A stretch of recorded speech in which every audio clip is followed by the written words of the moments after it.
What's going on? As requested, I'm doing a first impression of the Street Pro 2.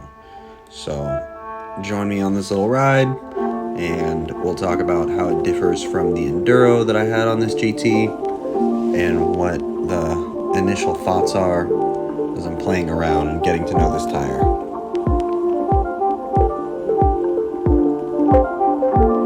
Alright, so immediately I have to point out that this thing has way more carvability than the Enduro. I mean, I can't stress that enough. It was just such a night and day thing.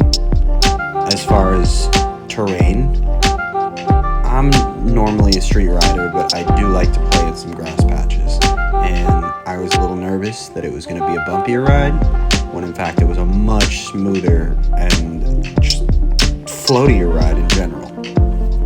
Cruising speeds. I tend to cruise around 22 to 25 before I start feeling like I'm pushing it a little bit.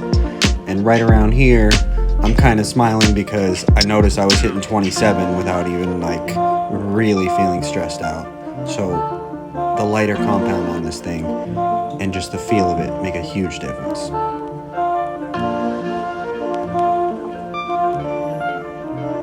Little spots like this, it just glides right over. So as far as the longevity of this tire, I'm sure we're not going to get as many miles into it as something like the Enduro or the stock treaded, which is a brick in itself. That being said, in my opinion, totally worth having to replace the tire a few extra 100 miles early so that you have a much more comfortable ride. I mean, I cannot stress enough how much fun this thing is to play on. And like I said, I loved my Enduro, but this is night and day.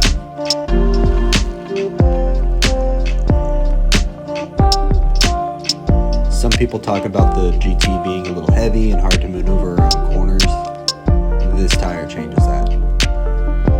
Immediately I noticed when I was riding that this thing felt more like a pint in the fact that I could whip it around the corners and just kind of throw it without any sort of extra effort and feeling like I was riding a tank. So I just want to say thank you to the team over at the Flow Life for what seems to be